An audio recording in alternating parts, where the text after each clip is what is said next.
Hello everyone, welcome to Melvano Lab. So today we will be discussing about electric potential. So अभी तक हम लोगों ने electric field के बाद इलेक्ट्रिक पोटेंशियल एनर्जी के बारे में काफी कुछ सीख लिया है। इंटरैक्शन एनर्जी क्या होती है इसके बारे में सीखा है।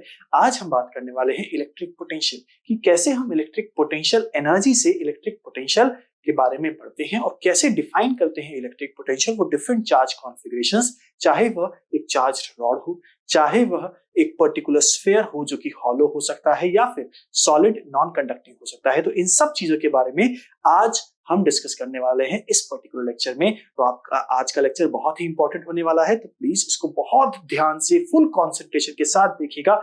जहां कंसंट्रेशन लैप्स हुआ वहीं पे हो सकता है ये चैप्टर भी वहीं पे लैप्स हो जाए। चलिए शुरू करते हैं। So electric potential is defined as the work done in bringing a unit positive charge from infinity to the given point against the electric forces. If at a point in an electric field a charge Q naught has a potential energy U, then electric potential at that point can be given as V is equal to U upon Q naught. अब क्या बोला जा रहा है यहाँ पे? ये कहा जाता है आपसे कि अगर आपको एक पॉइंट दे रखा है, let us say this is point A, तो यहाँ पे आपको कोई इंफिनिटी पे एक चार्ज रख दिया गया Q, ठीक।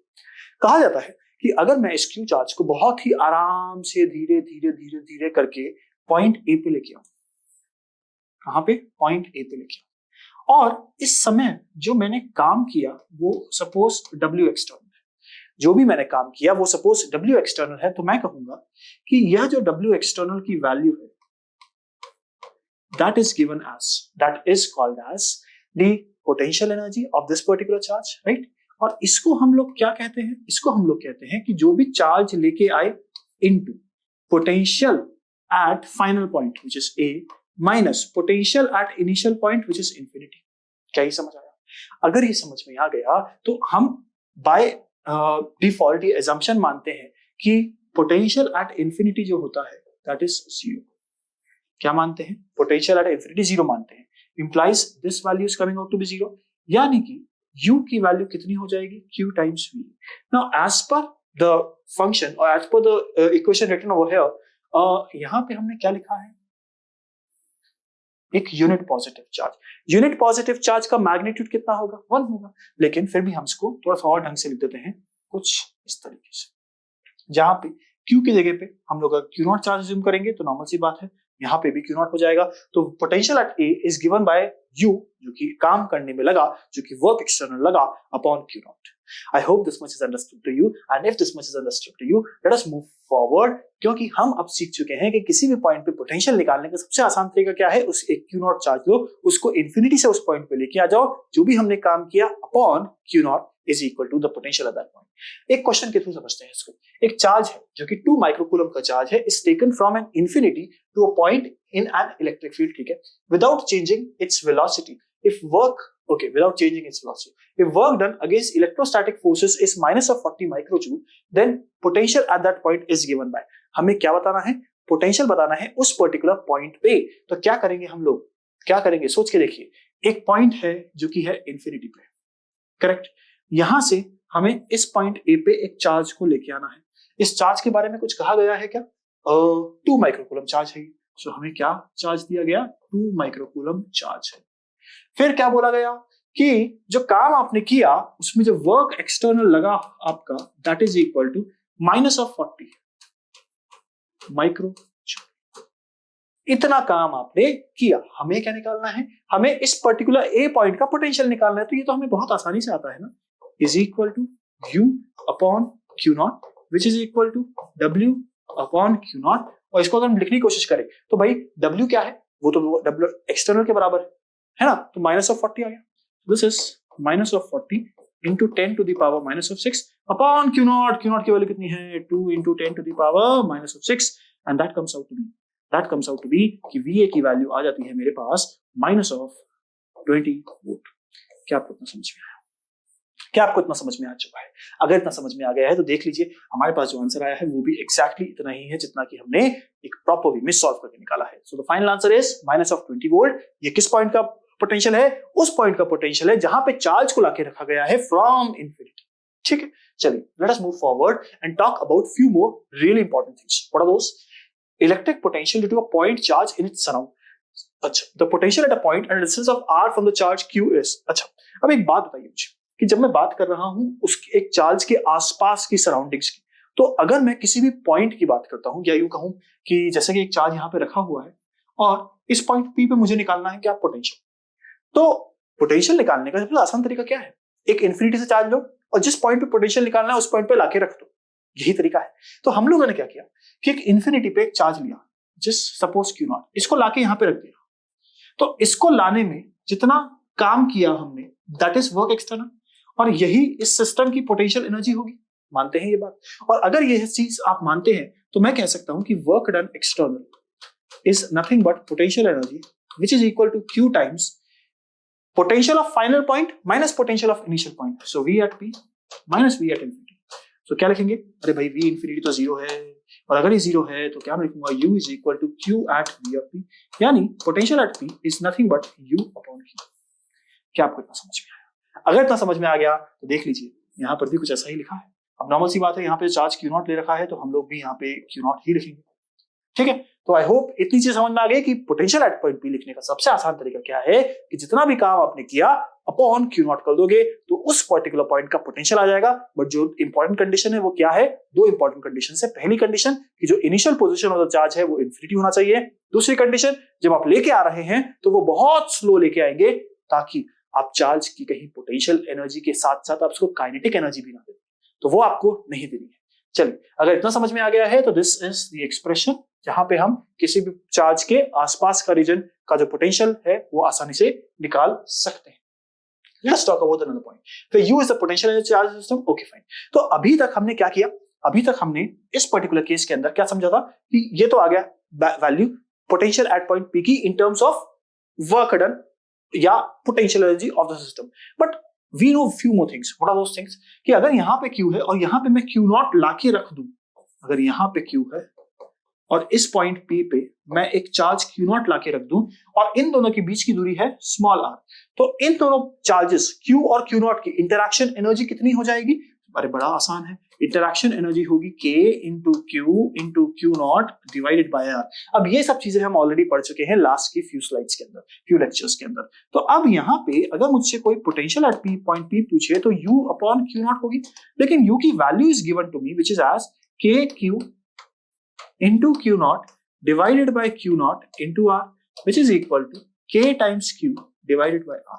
तो मेरे पास जो finally potential at point P आ जाएगा which is at a distance of R from the charge Q, वो कितना आ गया? KQ by R। और देख लीजिए कि यहाँ पर भी सॉल्व करके फाइनल आंसर जो है वो पोटेंशियल एट P इतना ही दे रखा है और जो हमने निकाला था वो भी एग्जैक्टली इतना ही आया।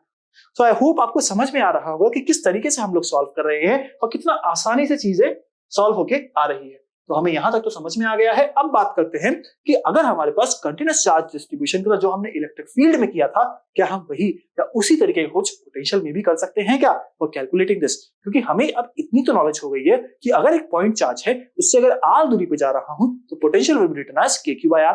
लेकिन अगर मेरे पास कंटीन्यूअस चार्ज बॉडी है तब पोटेंशियल कैसे लिखा जाएगा यह जानने में इंटरेस्टेड हूं मैं। So electric potential due to a charge rod, a rod of length L uniformly charged with a charge Q। So इसका जो चार्ज है वो Q है। Due to this, electric potential at a point P at a distance of R from one end of the rod is given by। So यह एक point P है, हमें इस पॉइंट P पे इलेक्ट्रिक पोटेंशियल की value निकालनी है। ठीक है, कैसे निकालेंगे हम लोग? हम कहेंगे कि किसी x दूरी पे जाके इस रॉड के अंदर ही एक छोटा सा एलिमेंट dx लेंथ का ले लेते हैं। लेने के बाद क्या होगा? यहां पे मान लेते हैं कि इसकी जो चार्ज डेंसिटी है वह है लैम्डा कूलम पर मीटर। तो क्या इस चार्ज की वैल्यू होनी चाहिए dq which is equal to lambda into dx? मानते हैं ये बात आप? अगर हाँ तो क्या मैं कह सकता हूं छोटे से चार्ज के कारण छोटा सा पोटेंशियल जो होगा पॉइंट P पे that would be written as K into dq upon x। बताइए क्या इतना समझ में आया? अगर आ गया है तो dq की वैल्यू कितनी है? यह है K into lambda into dx whole upon x। और अगर मुझे टोटल Vp निकालना है यानी पॉइंट P पे तो इंटीग्रेट करना पड़ेगा। अब ये x की वैल्यू कहां से कहां तक वेरी हो रही है? इनिशियल डिस्टेंस है r जहां पे रॉड शुरू होती है और फाइनल डिस्टेंस है r प्लस l जहां पे रॉड खत्म होती है। तो क्या मैं कह सकता हूं शुरुआत वाली डिस्टेंस जो है वो है स्मॉल r और दूर वाली डिस्टेंस जो है वो है स्मॉल आर प्लस कैपिटल। क्या इतना समझ में आया? अगर इतना समझ में आ गया है तो इसको हम क्या लिखेंगे हम? अब finally we can write down this as, कितनी वैल्यू आ जाएगी भाई? ये आ जाएगी हमारे पास कि लैम्डा ln ऑफ x, और लिमिट्स कहां से कहां तक लगेंगी? r से r प्लस। इसको थोड़ा सा सॉल्व करते हैं। तो लैम्डा की वैल्यू कितनी है? Lambda is actually q upon l, correct? इसको रख देते हैं यहां। So can we say this is equal to k q ln of r plus l divided by r upon कितना है? l। ये किसकी वैल्यू आ गई? ये पोटेंशियल एट पी की वैल्यू आ गई। एक बार फटाफट देख लीजिए आप, क्या आपको ये समझ में आया? अगर आ गया है तो देखिए फाइनली हमारे पास जो फाइनल आंसर बनता है क्या वह भी यही बन रहा है। सो हम लोगों ने पूरा का पूरा सॉल्व कर लिया है, पूरा ढंग से सॉल्व किया है कि कैसे वैल्यूज को निकाला गया है, एक छोटे से एलिमेंट के कारण पोटेंशियल कैसे निकाला है, और फाइनली इसको इंटीग्रेट करके कैसे फाइनली सॉल्व किया है, वही सब चीजें यहाँ पर भी करी हुई है। चलिए आगे बढ़ते हैं, नेक्स्ट पे आते हैं। Electric potential due to a charged ring. अब ये समझना जरूरी है कि जब भी मैं चार्ज्ड रिंग की बात कर रहा हूं तो चार्ज्ड रिंग में हो क्या रहा है। चार्ज रिंग में हमें पोटेंशियल निकालना है एट द सेंटर। तो हम इस पर्टिकुलर केस के अंदर क्या निकालना चाहते हैं? हम निकालना चाहते हैं पोटेंशियल कहां पे? सी पॉइंट पे। अब सी पॉइंट पे पोटेंशियल कैसे निकालेंगे हम लोग? हम कहेंगे कि इस सी पॉइंट पे पोटेंशियल निकालने के लिए हमें क्या करना पड़ेगा? चार्ज डिस्ट्रीब्यूशन के बारे में नॉलेज चाहिए, बिल्कुल चाहिए।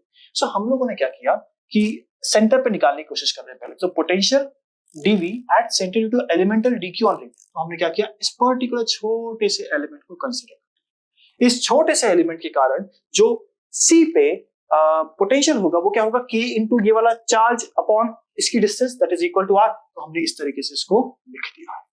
जैसे ही हमने ये लिखा हमें समझ में आ गया कि इससे काम नहीं बनने वाला। कारण क्या है इससे काम नहीं बनने का? क्योंकि जब हम इसको ऐसे लिखते हैं k into dq upon r, तो ये तो था छोटा सा एलिमेंट, ठीक है ना? लेकिन अगर मुझे टोटल निकालना है तो इसको इंटीग्रेट करना पड़ेगा, और इसको इंटीग्रेट कहां से कहां करना पड़ेगा? इस तरीके से करना पड़ेगा कि ये पूरी की पूरी रिंग कवर हो जाए। अब थोड़ा सा दिमाग लगाए ना हम इसके अंदर, तो यहाँ पे k कांस्टेंट और सभी एलिमेंट्स का distance from the centre is constant, तो ये बचा क्या? dq बचा। So finally I get kq upon r। और ये क्या आ गया? ये आ गया पोटेंशियल एट द सेंटर। तो अगर पोटेंशियल एट द सेंटर की बात करते हैं तो that is equal to kq by r, और इसीलिए हमारे पास जो फाइनल आंसर है वो भी क्या है? kq बाय r, ठीक है? यहाँ पे लिखा भी है if charge q is non uniformly distributed on ring the electric potential will remain same. ऐसा क्यों होगा? मान लेते हैं कि यहाँ पे कुछ एडिशनल चार्जेस रखे हुए हैं इस q के अंदर और यहाँ से हटा के यहाँ डाले गए हैं, तब भी क्या उन सारे चार्जेस का सेंटर से जो डिस्टेंस होगा वह सेम रहेगा। और अगर वह सेम रहेगा तो मैं फिर से r कॉमन निकाल पाऊंगा, इंटीग्रेशन ऑफ dq रहेगा, और इंटीग्रेशन ऑफ dq में तो नेट चार्ज आएगा जो भी r दूरी पे रखा हुआ है, इसीलिए कोई फर्क नहीं पड़ेगा चाहे चार्जेस पेरिफेरी पे यूनिफॉर्मली डिस्ट्रीब्यूटेड हो चाहे non uniformly. I hope you have understood this. If yes, let us move forward to the next part which talks about कि जो हमारी रिंग थी, जो चार्ज्ड रिंग थी, उसके किसी एक्सिस पर चला जाऊं तब इलेक्ट्रिक फील्ड, तब इलेक्ट्रिक पोटेंशियल क्या होगा? हम लोग ऑलरेडी इलेक्ट्रिक फील्ड निकाल चुके हैं सेंटर पे। कितनी आई थी? 0 आई थी। आगे निकाली थी तो कितनी आई थी? एक बड़ा सा एक्सप्रेशन आया था, याद करिए।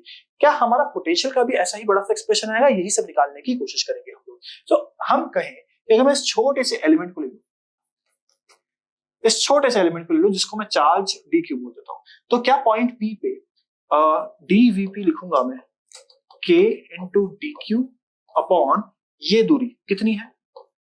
X square plus r square का अंडर रूट। स्क्वायर नहीं आएगा नीचे, kq बाय r आता है, ठीक है ना? तो r क्या है? Distance between this small dq charge and this point p। तो अगर मैं इसको इंटीग्रेट कर दूं तो क्या फाइनली आई कैन से कि k भी कांस्टेंट है, k is not varying, and under root of x square plus r square is also constant. So क्या मैं लिख सकता हूं? k upon under root of x square plus r square integration of dq। क्या आपको इतना समझ में आया? अगर इतना समझ में आ गया तो इंटीग्रेशन ऑफ dq क्या है? टोटल चार्ज है। So can I write down this as kq upon under root of, अब मैं x square plus r square को r square plus x square तो लिख सकता हूं, and this is what? Potential at a point p which is at a distance of x। देख लीजिए, अगर आपको इतना समझ में आया तो यही तो मेरे पास आंसर लिखा हुआ है। So I hope each and every one of you have understood कि किस तरीके से हम छोटे से एलिमेंट को लेते हैं और फिर इंटीग्रेट करते हैं, जो जो चीजें कॉमन है उसको बाहर निकाल लेते हैं और जो वेरिएबल चीजें हैं उसको अंदर लिखते हैं। अंदर लिखते ही हमारा आंसर बड़ी जल्दी से आ जाता है। अगर इतना समझ में आया तो आगे बढ़ते हैं। सो अब में हम बात करेंगे यूनिफॉर्मली चार्ज्ड डिस्क की। A uniformly charged disk of radius r with surface charge density rho coulomb per meter square charge on dy element of the ring। ठीक है, तो इस बार हम वापस से उसी पॉइंट P की बात कर रहे हैं, बट जो हम रिंग कंसीडर कर रहे थे उसकी जगह पे हमने क्या ले गए, उसकी जगह पे हमने एक डिस्क ले ली है। अब हमें पता है कि एक रिंग के केस में जो पोटेंशियल होता था वो कुछ इस तरीके से लिखा जाता था हमारा। तो क्या मैं कह सकता हूं कि इस डिस्क का पूरा तो मुझे आइडिया है नहीं, तो मैं क्या करूंगा, छोटे छोटे रिंग्स मान लूंगा, छोटी छोटी रिंग्स का पोटेंशियल लिखूंगा और फिर उसको इंटीग्रेट करूंगा। सो क्या मैं यहाँ पे बहुत ही इजीली लिख सकता हूँ कि इस पॉइंट P का इस एलिमेंट के कारण ये जो चार्ज होगा dq कितना होगा बच्चों, dq होगा 2 पाई y dy। ये क्या हो गया, ये तो हो गया चार्ज। अब अगर यह चार्ज हो गया तो क्या मैं अगर इसमें किससे मल्टीप्लाई करूं, अच्छा तो ये तो वॉल्यूम हुआ, इसका चार्ज कैसे निकालेंगे, इसकी charge density, let us say that this is sigma. ठीक है ना, यहां तक अंडरस्टूड। सो क्या मैं कह सकता हूं कि dVp इस छोटी सी रिंग के कारण जो चार्ज जो पोटेंशियल होगा वो होगा k इंटू dq अपॉन क्या आएगा भाई, under root of y square plus of x square. और अगर मैं इसको इंटीग्रेट कर दूं तो मेरे पास क्या आ जाएगा, पोटेंशियल एट पॉइंट P आ जाएगा। और इंटीग्रेशन कहां से कहां तक करूंगा, इंटीग्रेशन करूंगा 0 से कैपिटल R तक, इंटीग्रेशन करूंगा 0 से लेके कैपिटल R तक। अगर आपको इतना समझ में आया है तो देख लीजिए यहाँ पर भी तो वही लिखा है जो हमने लिखा था यहाँ पे, और देख लीजिए पोटेंशियल भी वही लिखा है। dq की वैल्यू जैसे सब करूंगा you will get this expression. ठीक है, हम इसको इंटीग्रेट करेंगे, इंटीग्रेट कहां से कहां तक करेंगे, 0 से R तक। क्यों 0 से R तक, ताकि हमारी पूरी डिस्क कवर हो जाए। और जैसे ही हम लोग इंटीग्रेट करते हैं यू गेट दिस वैल्यू, कौन सा, ये फाइनल आंसर आपका। इस बार मेरे पास जो वैल्यूज हैं वो देख लीजिए, आप सब पे डिपेंड कर रही है, एक्स पे डिपेंड कर रही है, यानी पॉइंट कितना दूर है उस पे डिपेंड कर रही थी। लास्ट पार्ट के अंदर भी अगर पॉइंट P ज्यादा दूर होगा तो पोटेंशियल भी चेंज हो जाएगा, अगर पॉइंट P पास में होगा तो फिर से पोटेंशियल चेंज हो जाएगा। सिमिलरली यहां पर भी वही हो रहा है, अगर डिस्क से पॉइंट P पास में है तो पोटेंशियल डिफरेंट है, अगर पॉइंट P दूर है तो पोटेंशियल क्या है, डिफरेंट हो जाएगा। तो based on the distance of the point P from the disc the values of potential will change, but जो फाइनल एक्सप्रेशन आएगा वो आपके सामने लिखा है, इस तरीके से आएगा। ये पूरे एक्सप्रेशन को बस इंटीग्रेट करना है, इंटीग्रेट करके सॉल्व करते ही हमारे पास फाइनल आंसर आ गया। आगे बढ़ते हैं और बात करते हैं इस बार एक हॉलो और कंडक्टिंग स्फीयर की। आपको समझ में आना चाहिए कि जब मैं कंडक्टिंग स्फीयर की बात करता हूं तो कंडक्टिंग स्फीयर में जो चार्जेस हैं वो सारे के सारे पेरिफेरी पे रहते हैं, बाहर की तरफ रहते हैं। और जब मैं हॉलो स्फीयर की बात करता हूं तो ऑटोमेटिकली चार्जेस अंदर हो ही नहीं सकते, क्योंकि मटेरियल नहीं अंदर, सारा का सारा मटेरियल पेरिफेरी पे प्रेजेंट है। तो चाहे वो कंडक्टिंग स्फीयर हो चाहे वो हॉलो स्फीयर हो, दोनों के दोनों केस के अंदर सेम ही चार्ज कॉन्फ़िगरेशंस स्टेडी स्टेट में एग्जिस्ट करेंगे और उस बेसिस पे हम लोग सॉल्व करके आंसर निकालते हैं। चलिए आगे बढ़ते हैं और बात करते हैं eight a point P outside sphere. तो अगर मेरे पास एक स्फीयर है, ये एक कंडक्टिंग स्फीयर है या यूं कहूं हॉलो स्फीयर है, तो इस पे जो चार्जेस होंगे वो सारे के सारे, मैं मान लेता हूं अगर ये पॉजिटिव चार्जेस हैं तो सारे के सारे बाहर होंगे या इसकी सरफेस पे होंगे, करेक्ट। मुझे निकालना है इस पर्टिकुलर पॉइंट पे, तो मैं क्या करूंगा, मैं किस तरीके से सॉल्व करूंगा, इसको देखिएगा ध्यान से। मुझे पता है कि कोई भी अगर चार्ज कॉन्फ़िगरेशन है और किसी पॉइंट P पे मुझे पोटेंशियल निकालना है, तो मैं कहता हूं इन्फिनिटी से एक चार्ज लेके आओ उस पर्टिकुलर पॉइंट P पे, और वह जो वर्क आपने किया upon that particular charge will give me the potential at that particular point. मैंने वैसे ही कर रहा हूं। हमने कहा कि हमारे पास एक पर्टिकुलर सिस्टम है which consists of hollow sphere या फिर conducting sphere, जो कि इस तरीके से चार्ज डिस्ट्रीब्यूशन है और इस पे नेट चार्ज है that is given as small q. We want to calculate the potential at point P. हमें पॉइंट P का पोटेंशियल निकालना है, तो हम कहेंगे इन्फिनिटी से एक चार्ज लेके आते हैं पॉइंट P पे और जितना भी काम किया अपॉन Q कर देंगे आंसर, जो कि होगा potential, correct. So what we do is we say कि ये एक एक्सप्रेशन था हमारे पास, इसी चीज को सॉल्व करा था हमने तो। और इलेक्ट्रिक फील्ड क्या है, इलेक्ट्रिक फील्ड किसी भी दूरी r पे, अगर हम कहते हैं कि भाई कोई भी दूरी है r की वैल्यू सपोज फॉर इंस्टेंस, तो हम कहेंगे कि उस पर्टिकुलर पॉइंट पे इलेक्ट्रिक फील्ड की वैल्यू क्या होगी, kq upon r square into जितना भी लेके आऊंगा dr, और एक नेगेटिव साइन लगा ही रखा है हमने। इसको जब मैं इंटीग्रेट करूंगा कहां से कहां तक, इन्फिनिटी से लेके आ रहा हूं कहां तक, पॉइंट P तक, जो कि कितनी दूरी पे है, सेंटर से R दूरी पे है। तो इसीलिए हमने कहा कि इंफिनिटी से लेके R तक लेके आएंगे हम लोग। इसको सॉल्व करने पे the value that we are getting is KQ/R।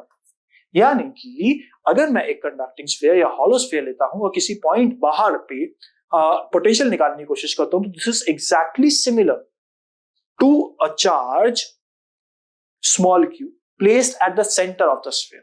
ठीक है, इतना समझ में आया? तो मेरे पास जो फाइनल आंसर हो जाएगा वो जाएगा KQ/R। अगर इतना समझ में आ गया है तो ये तो बात करी हमने कहां पे, एक पॉइंट जो कि बाहर है स्फीयर के। अगर मैं एक पॉइंट लेता हूं जो कि स्फीयर के ऊपर लाई करता है तब क्या होगा, और एक पॉइंट लेता हूं जो कि स्फीयर के अंदर लाई करता है तब क्या होगा। सो जब मैं एट द सरफेस की बात करता हूं तो काम वही रहेगा, लेकिन इस बार जो चार्ज है, इस बार जो चार्ज है वो मैं इंफिनिटी से कहां तक लेके आऊंगा, इस पर्टिकुलर पॉइंट तक लेके आऊंगा, विच इज पॉइंट A। और ये कितनी दूरी पे है, ये है R दूरी पे। तो जो लिमिट्स लगेंगी वो कहां से कहां तक लगेंगी, पहले तो लगी थी इंफिनिटी से स्मॉल r तक, इस बार इंफिनिटी से कैपिटल R तक लगेंगी, देख सकते हैं आप लोग। और बाकी सब चीजें तो सेम रहेगी, यानी माइनस ऑफ E डॉट। ठीक है, तो यही सब चीजें यहाँ पे करी हमने। इस बार लिमिट्स जो है वो इंफिनिटी से कैपिटल R तक लगाई, और जैसे ही इसको कैपिटल R तक लगाया हमारे पास जो आंसर आ गया वो क्या आ गया, KQ/R। KQ/R अगर आपने गौर किया हो तो बहुत ज्यादा अंतर नहीं है, स्मॉल r की वैल्यू की जगह पे कैपिटल R की वैल्यू रख दी और कोई अंतर नहीं है। यानी बाहर वाला पॉइंट और सरफेस वाले पॉइंट में ज्यादा कोई परेशानी नहीं आती है। But what about the point which is inside the surface. अब इनसाइड द सरफेस की जब मैं बात करता हूं तो सोचिए, दिस इज माय स्फीयर, जहां पे खूब सारी जगह पे positive positive positive positive positive है, और मैं एक्चुअल में यहां पे लेके आ। Now my point A is inside this particular sphere। ठीक है, अब अगर यह inside the sphere है तो क्या मैं कह सकता हूं कि हम लोगों ने जब इलेक्ट्रिक फील्ड निकाली थी तो electric field inside is actually equal to 0, and we already have learned the relation between electric field and potential, and that is equal to E, या यूं कहूं, is equal to minus of dV upon dr। आप सोच के देखिए, अगर electric field 0 implies what, कि potential क्या हो गया, पोटेंशियल हो गया कांस्टेंट।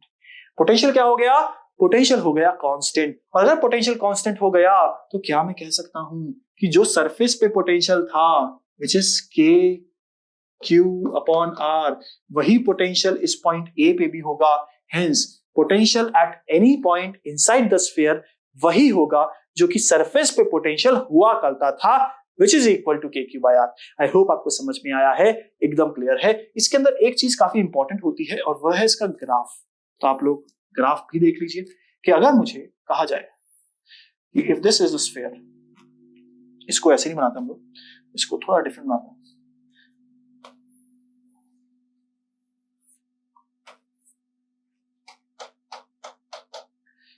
ये कहते हैं कैपिटल R। ठीक है ना, अगर इस पर्टिकुलर पॉइंट की बात करें तो सेंटर पे उतना ही होगा, कितना होगा, जितना सरफेस पे था, KQ/R, ये ऐसे चलेगा और उसके बाद ऐसे डाउन हो जाएगा। तो अगर हम पोटेंशियल वर्सेस स्मॉल r यानी सेंटर से डिस्टेंस का कर्व बनाए तो V वर्सेस R का कर्व कुछ इस तरीके का बनना चाहिए, और वैल्यूज आपको सामने निकाल दी है, उसमें कोई दिक्कत आपको नहीं होनी चाहिए। Now let us talk about solid non conducting sphere के बारे में। जब हम सॉलिड नॉन कंडक्टिंग स्फीयर के बारे में बात करते हैं तो चीजें थोड़ी सी बदल जाती है, हालांकि बहुत ज्यादा नहीं बदलती। तो इस पर्टिकुलर केस में अगर मैं आपसे कहूं कि भाई ये है मेरे पास स्फीयर, अब इस बार नॉन कंडक्टिंग स्फीयर है। नॉन कंडक्टिंग स्फीयर और कंडक्टिंग स्फीयर में क्या अंतर होता है, कंडक्टिंग स्फीयर में सारे के सारे चार्जेस बाहर सरफेस पे चले जाएंगे, बट नॉन कंडक्टिंग स्फीयर में सारे के सारे चार्जेस बाहर नहीं जा पाएंगे, कुछ चार्जेस अंदर ही रह जाएंगे, या यूं कहूं कि जहां पे हमने डाला है वहीं पर रहेंगे। अब अगर मैं कहता हूं कि आपको एक पॉइंट A है जहां पे पोटेंशियल निकालना है and this point is given as Q, so मैं कहूंगा कि कोई बात नहीं, एक Q0 चार्ज लो इंफिनिटी से, उसको लेके आओ पॉइंट A तक और देख लो जितना भी आपने काम किया upon of Q0 is equal to potential at point A। Correct, so हम लोग कहेंगे कि potential at point A is given by initially minus of integration of E dot dr, जहां पे E की वैल्यू कितनी है KQ अपॉन ऑफ कितना जो भी दूरी है, सपोज x स्क्वायर, अगर मैं किसी इस पॉइंट की बात कर रहा हूं which is at a distance of से फॉर एग्जांपल x, और यहां पे लिखा हुआ है dx, और इंटीग्रेशन कहां से कहां तक करूंगा भाई? इंटीग्रेशन कहां से कहां तक करूंगा? इन्फिनिटी से किसी पॉइंट आर तक लेके आ रहा हूं। सो इन्फिनिटी से किसी पॉइंट आर तक कहां से? इन्फिनिटी से। तो जब मैं इसको सॉल्व करता हूं ना, तो again I get the value as k Q upon r, यानी ये वही वैल्यू आ गई जो कि कंडक्टिंग या हॉलो शेल के अंदर आनी चाहिए थी। Now this is for the point where small r is greater than capital r. क्या आपको इतना समझ में आया? This is the case where small r is greater than capital R. Now when small r is equal to capital R, तब क्या होगा ये सोचना है हमें। अगर small r equal to capital R हो जाएगा तब भी कुछ खास चीजों में फर्क नहीं आएगा। क्यों फर्क क्यों नहीं आएगा? क्योंकि इस बार भी जो स्फीयर है उसके किसी पॉइंट A पे लेके आना है which is at a distance of capital R, और इस बार भी जो चार्ज लेके आ रहा हूं वो इंफिनिटी से लेके आ रहा हूं पॉइंट A पे।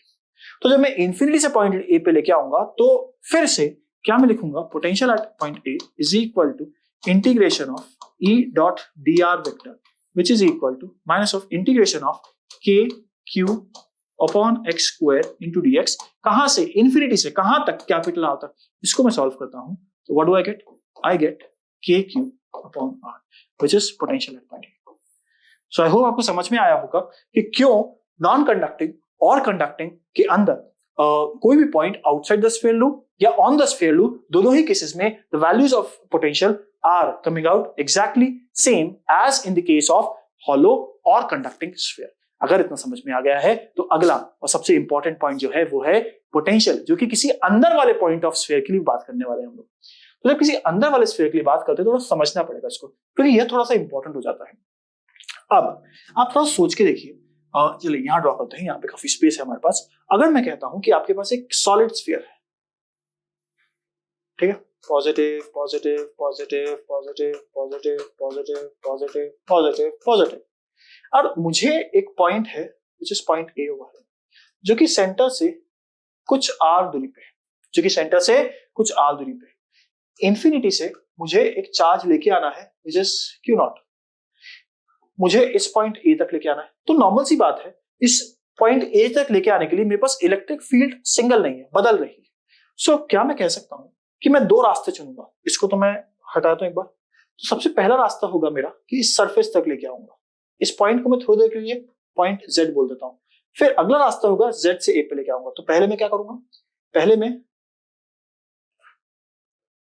पहले मैं इंफिनिटी से जेड तक लाऊंगा और फिर जेड से ए तक लाऊंगा। क्या आपको इतना समझ में आया? अगर आ गया है, सो क्या मैं कह सकता हूं potential at point A is given bye minus of integration of E dot D are, जहां पे सबसे पहले मैं इंफिनिटी से जेड पे लेके आ रहा हूं। तो क्या लिखूंगा?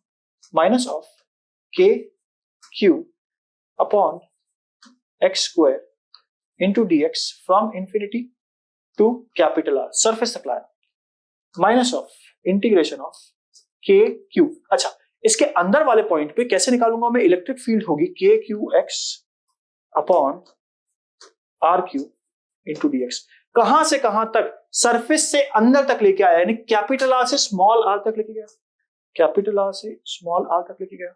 क्या इतना समझ में आया आपको? अगर इतना समझ में आया तो क्या हम इसको अब आसानी से सॉल्व कर सकते हैं और सॉल्व करके लिख सकते हैं। चलिए, तो पहले हम समझ लेते हैं कि हमारे पास लिखा हुआ क्या क्या है। तो क्या हमने भी यही किया है? इंफिनिटी से आर एंड कैपिटल आर से स्मॉल आर, बिल्कुल सही किया है। इसी के अंदर वैल्यूज भी हमने पुट अप करी है। यह वैल्यूज रखने के बाद आपको क्या करना है? आपको सिर्फ और सिर्फ सॉल्व करना है और सॉल्व करके आंसर निकाल देना है। चलिए हम कर भी देते सॉल्व। सो ये हो जाएगा हमारे पास के क्यू अपॉन कैपिटल आर, ठीक है, माइनस ऑफ के q into k Q upon r q into x square by 2। Limits कहां से कहां तक लगेंगे बच्चों? कैपिटल आर से स्मॉल आर, ठीक है। क्या यहां तक एकदम क्लियर है? अगर यहां तक एकदम क्लियर है तो अगले स्टेप के अंदर इसको सॉल्यूशन ही करना है, कुछ नहीं करना, इसको सॉल्व कर देना है। तो यहां पे देख लीजिए, यही स्टेप है जो कि लिखा हुआ है इसके अंदर, यही स्टेप है जो कि लिखा हुआ है इसके अंदर, हमने भी वही किया है। यहाँ पे अच्छा एक माइनस है, यहाँ पे प्लस आ जाएगा, यहाँ पे माइनस माइनस कैंसिल आउट हो जाएगा। तो यही स्टेप है जो यहाँ पे लिखा हुआ है और फाइनली इसको सॉल्व करेंगे। अच्छा एक सेकेंड, यहाँ पे हम लोगों ने माइनस करा है ना, यहाँ पे नेगेटिव चलेगा और इसके बाहर की तरफ व्हाट डू वी हैव, एक नेगेटिव साइन यहाँ पर है और यहाँ पे अब जब हम लेते हैं तो इसको माइनस ऑफ एक्स करते हैं, माइनस ऑफ आर करते हैं, ठीक है, एवरीथिंग इज गुड। ठीक है क्या? यहाँ तक एक बार चेक कर लीजिए। सो अगर मैं dx अपॉन एक्स स्क्वायर करता हूँ तो dx अपॉन एक्स स्क्वायर का इंटीग्रेशन क्या होगा? क्या होगा भाई? ये होगा हमारे पास minus of 1/x। Minus of 1/x में वैल्यूज पुट करूंगा, माइनस ऑफ 1/r आएगा। सो यहाँ पे एक माइनस आएगा। ठीक है, तो अगर यहाँ तक एकदम क्लियर है तो देखिए क्या आपने यहाँ तक प्रॉपर्ली समझ लिया है? समझ लिया है तो सिर्फ और सिर्फ लिमिट्स पुट अप करनी है। लिमिट्स पुट अप करने पे आपके पास जो आएगा वो आ जाएगा final answer to calculate the potential at a point which is inside the non conducting charge sphere. तो आपको सारी चीजें याद करनी है। कौन कौन सी चीजें याद करनी है? एक सॉलिड कंडक्टिंग, एक है हॉलो स्फीयर। सॉलिड कंडक्टिंग या फिर यूं कहो solid non conducting and solid conducting sphere. दोनों के केसेस में आपको तीन चीजें याद करनी है। एक point which is outside the sphere, एक पॉइंट ऑन द स्फीयर, एक पॉइंट इनसाइड द स्फीयर। इन तीनों चीजों के लिए, इन तीनों दोनों केसेस के लिए इन तीनों चीजों की वैल्यूज ध्यान रखनी है। खास तौर पे यह वैल्यू जो कि बहुत बहुत बहुत बहुत इंपॉर्टेंट आएगी और बहुत जगहों पे काम भी आने वाली है। So I hope each and every one of you have understood the particular lecture and the concepts behind this particular lecture. See you in the next lecture. Thank you.